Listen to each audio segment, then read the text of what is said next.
Los soldados soviéticos que combatieron en el saliente de Rzev entre 1942 y 1943 le dieron un nombre que ningún manual de historia oficial quiso reproducir durante décadas: la picadora de carne. No era metáfora, era descripción técnica.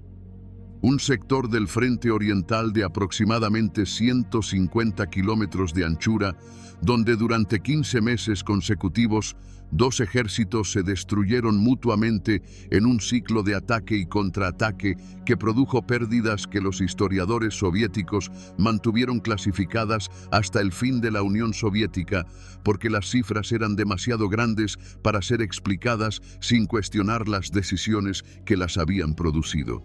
Mientras el mundo miraba Stalingrado, mientras los periódicos de todo el planeta seguían el cerco del sexto ejército de Paulus y la batalla en las orillas del Volga se convertía en el símbolo de la guerra en el frente oriental, en un sector pantanoso al sudoeste de Moscú, ocurría algo que en términos de escala de destrucción humana rivalizaba con lo que ocurría en el sur.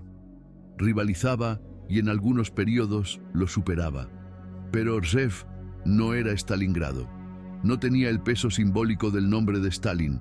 No producía la narrativa de cerco y rescate fallido que hacía a Stalingrado comprensible como historia. Producía solo números, y los números de Rzev eran de los que los gobiernos prefieren no publicar. Las estimaciones más conservadoras de las bajas soviéticas en el conjunto de las operaciones del saliente de Rzev entre enero de 1942 y marzo de 1943 hablan de entre 1 millón y 1,3 millones de muertos en combate, con cifras totales de bajas incluyendo heridos y desaparecidos que superan los 2 millones. Las bajas alemanas, significativamente menores pero igualmente brutales en términos proporcionales a las fuerzas comprometidas, superaron los 300.000 en el mismo periodo. Eran números que en cualquier otro teatro de operaciones de cualquier otra guerra habrían sido el hecho central de la narrativa histórica. En el frente oriental de 1942 y 1943 eran un detalle que Stalingrado eclipsaba con su dramaturgia más clara y más fotogénica. La lama es el primer elemento que los supervivientes de Rzev mencionan invariablemente cuando describen su experiencia. No el frío, aunque el frío llegó y fue devastador. No el fuego de artillería, aunque el fuego de artillería fue constante durante meses. La lama. El terreno de la región de Rzev era una combinación de bosques de abetos, zonas pantanosas y terreno agrícola que en las estaciones de transición, la primavera y el otoño, se convertía en un lodazal que hacía imposible el movimiento de vehículos fuera de las carreteras principales y que dificultaba incluso el avance de la infantería con equipo completo. Los soldados que combatían en esas condiciones lo hacían hundiéndose hasta las rodillas en barro, que al día siguiente podía estar congelado hasta el punto de no poder atravesarlo sin picotas. Era un terreno que no favorecía a nadie y que agotaba a todos por igual, con la diferencia de que los alemanes lo conocían mejor porque llevaban más tiempo en él. El hombre que convirtió ese terreno hostil en una posición defensiva casi impenetrable durante 15 meses fue el general Walter Model. Y entender a Model es entender por qué Rzev costó lo que costó desde el lado soviético. Model no era el tipo de general que los libros de historia convierten en leyenda con batallas de maniobra brillantes y avances espectaculares marcados con flechas en los mapas. Era otra cosa, el mejor especialista en defensa que el ejército alemán produjo en toda la guerra, un hombre que había desarrollado y perfeccionado una doctrina de defensa elástica que en el terreno de Rzev encontró el contexto ideal para demostrar por qué era la respuesta más eficiente posible a la superioridad numérica soviética. La defensa elástica de Model no era la defensa de líneas rígidas que Hitler imponía en otros sectores del frente. Era un sistema donde la línea del frente no era un muro que resistir, sino una zona de contacto desde la que absorber el impulso del ataque soviético antes de canalizarlo hacia zonas de fuego preparadas en profundidad, donde las reservas alemanas, más pequeñas pero más móviles, podían destruir las formaciones que habían penetrado sin el apoyo que la línea del frente ya no podía proporcionarles. La idea central era dejar entrar para destruir dentro, en lugar de intentar detener en la superficie a costa de pérdidas que las reservas disponibles no podían compensar. Para ejecutar esa doctrina, Model convirtió cada pueblo del saliente de Rzhev en un nodo defensivo independiente. Los villages soviéticos de madera que en condiciones normales habrían sido obstáculos secundarios en el avance de una fuerza blindada fueron transformados en sistemas de búnkers interconectados, con posiciones de artillería anticarro enterradas hasta la boca, campos de minas que cubrían los accesos desde múltiples ángulos y redes de comunicaciones subterráneas que permitían mover reservas entre posiciones sin exposición al fuego de artillería soviético. Cada pueblo era en sí mismo una pequeña fortaleza que requería una operación de reducción propia antes de que el avance pudiera continuar, y la suma de esas operaciones individuales era lo que convertía el avance soviético en algo tan lento y tan costoso que el impulso inicial se agotaba antes de alcanzar los objetivos operativos. El primer gran ciclo de fracaso comenzó en enero de 1942. El Ejército Rojo, envalentonado por el éxito de la contraofensiva de diciembre que había detenido el avance alemán frente a Moscú, lanzó operaciones ofensivas en el sector de Rzhev con el objetivo de cercar y destruir el grupo de ejércitos centro. Las fuerzas soviéticas penetraron en varios puntos del frente alemán, crearon bolsas de penetración profunda y en algunos momentos parecieron estar a punto de lograr el tipo de cerco operativo que la victoria táctica inicial prometía. Otra ofensiva, otro millón de proyectiles, otro fracaso. Model contuvo las penetraciones con la misma mecánica que repetiría en cada ciclo siguiente: identificar el punto de mayor presión, concentrar allí las reservas móviles disponibles con una velocidad que el sistema de comunicaciones del grupo de ejércitos le permitía ejecutar antes de que el avance soviético pudiera consolidarse, y lanzar contraataques que no buscaban recuperar terreno en sentido amplio, sino cortar las líneas de suministro de las unidades que habían penetrado y convertirlas en bolsas que se destruían desde dentro. Las unidades soviéticas que habían avanzado profundamente encontraban sus flancos amenazados antes de que el mando hubiera completado la explotación del éxito inicial, y la retirada que seguía producía pérdidas que el impulso del avance no compensaba. Otra ofensiva, otro millón de proyectiles, otro fracaso. El verano de 1942 trajo condiciones diferentes pero resultados similares. Las operaciones en el sector de Rzhev continuaron con una regularidad que desde la perspectiva de las divisiones que las ejecutaban debía de producir una sensación de déjà vu que los diarios de los oficiales soviéticos de ese período reflejan con una consistencia que resulta casi opresiva de leer. Los mismos objetivos atacados desde los mismos ejes de avance, con resultados que variaban en el detalle táctico, pero no en el resultado operativo. El saliente de Rzhev no caía. Model reorganizaba, contraatacaba y el frente volvía aproximadamente a donde estaba antes de que comenzara la ofensiva, con ambos bandos habiendo gastado hombres, munición y equipamiento en proporciones que los estados mayores procesaban y que las familias en retaguardia sentían en las listas de bajas que llegaban con una regularidad que el tiempo fue haciendo insoportable. Otra ofensiva, otro millón de proyectiles, otro fracaso. La tercera y cuarta fase del ciclo de desgaste llevaron al otoño de 1942 y al clímax de todo el período del saliente. La Operación Marte, que el mariscal Georgy Chukov planificó y dirigió en noviembre de 1942 con una ambición operativa que sus biógrafos posteriores y el propio Chukov en sus memorias trataron con una discreción que era en sí misma reveladora.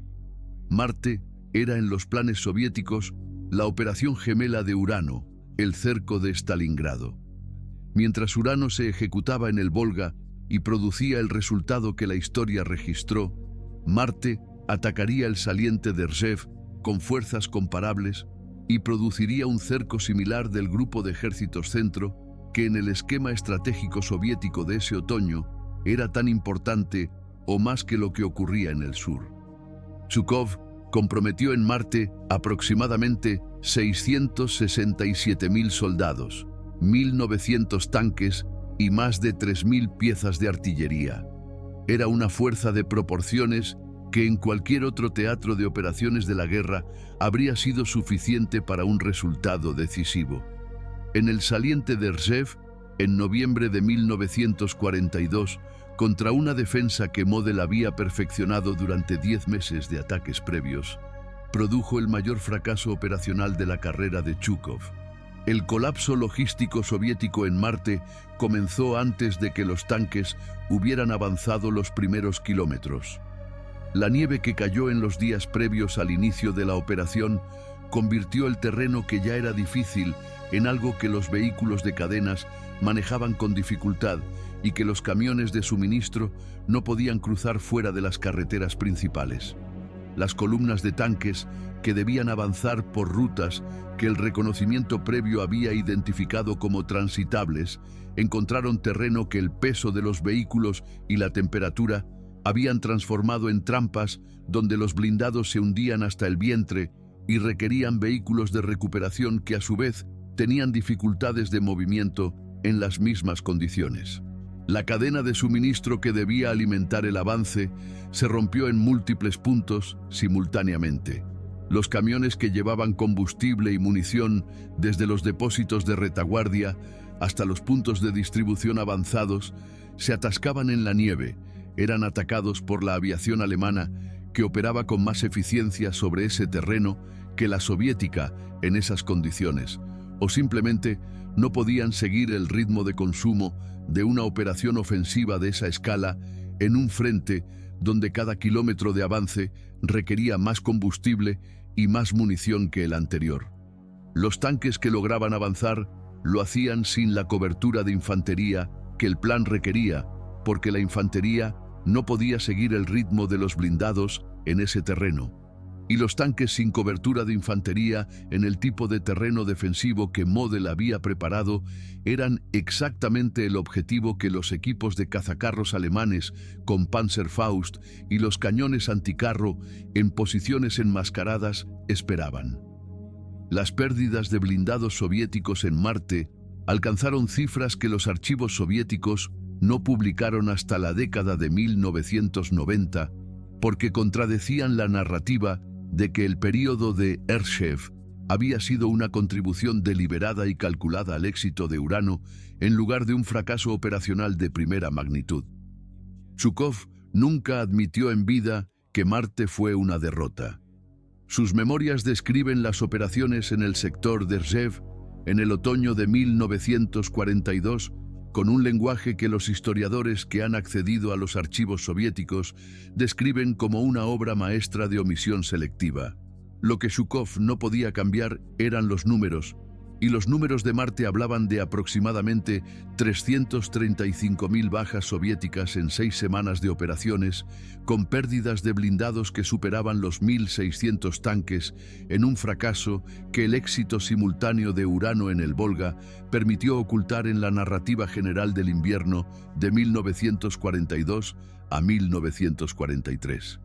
Model había ganado de nuevo, y lo había ganado con una fuerza significativamente inferior en número a la que se le oponía, usando una doctrina que en cada ciclo de ataque demostraba ser más eficiente que la alternativa que el Ejército Rojo tenía disponible en ese terreno y en esas condiciones logísticas. Pero si Model había ganado tácticamente en cada uno de esos ciclos, la pregunta que el Estado Mayor alemán tenía que responder hacia finales de 1942 y principios de 1943 era si esas victorias tácticas justificaban el costo logístico y humano de mantener el saliente de Rzhev en un momento en que el frente sur se estaba derrumbando alrededor de Stalingrado. El saliente requería defensores, requería suministros y requería la atención operativa de un mando que tenía múltiples crisis simultáneas que gestionar. y su valor estratégico, la amenaza que representaba para Moscú como plataforma de lanzamiento para una eventual ofensiva futura, había quedado en suspenso desde que la iniciativa estratégica en el frente oriental había comenzado a pasar al lado soviético. La decisión que resultó de ese análisis fue la Operación Búfalo, la retirada planificada y ejecutada del saliente de Rzhev en febrero y marzo de 1943. Fue una de las operaciones logísticas más complejas que el Grupo de Ejércitos Centro ejecutó en toda la guerra, precisamente porque debía hacerse de manera que las fuerzas soviéticas no pudieran convertirla en una persecución que destruyera las unidades mientras se retiraban. Model, que dirigió la retirada con la misma meticulosidad que había aplicado a la defensa, organizó el movimiento en fases escalonadas que mantenían la presión de contacto con el Ejército Rojo mientras las fuerzas principales se retiraban hacia las nuevas posiciones. La infantería que cubría la retirada combatía desde posiciones que eran abandonadas a intervalos calculados para dar tiempo a las unidades principales de establecerse en la siguiente línea defensiva antes de que la presión soviética pudiera alcanzarlas. Era la defensa elástica aplicada en reversa, usando los mismos principios de absorber el impulso y canalizar el movimiento que habían funcionado durante 15 meses en el sentido contrario. Lo que las unidades alemanas dejaron atrás cuando completaron la retirada no era equipamiento ni posiciones que el Ejército Rojo pudiera usar. Era tierra quemada en el sentido más literal, pueblos destruidos, carreteras minadas, puentes volados, pozos contaminados y una zona de terreno desnudo que separaba las nuevas posiciones alemanas de las soviéticas con la misma eficiencia que las viejas posiciones, pero con una longitud de perímetro significativamente menor que requería menos divisiones para ser defendida. El Ejército Rojo, que avanzó para ocupar el terreno del que se retiraban los alemanes, encontró lo que Model había planeado que encontrara: ruinas. No encontró un enemigo al que perseguir de manera que convirtiera la retirada en derrota. Encontró el vacío que una retirada bien ejecutada deja siempre, ese espacio entre las dos fuerzas donde la persecución no puede organizarse con suficiente velocidad para alcanzar al que se retira antes de que haya establecido sus nuevas posiciones. El saliente de Rzhev había desaparecido. Las divisiones que lo habían defendido durante 15 meses estaban ahora en posiciones más cortas y más fáciles de sostener.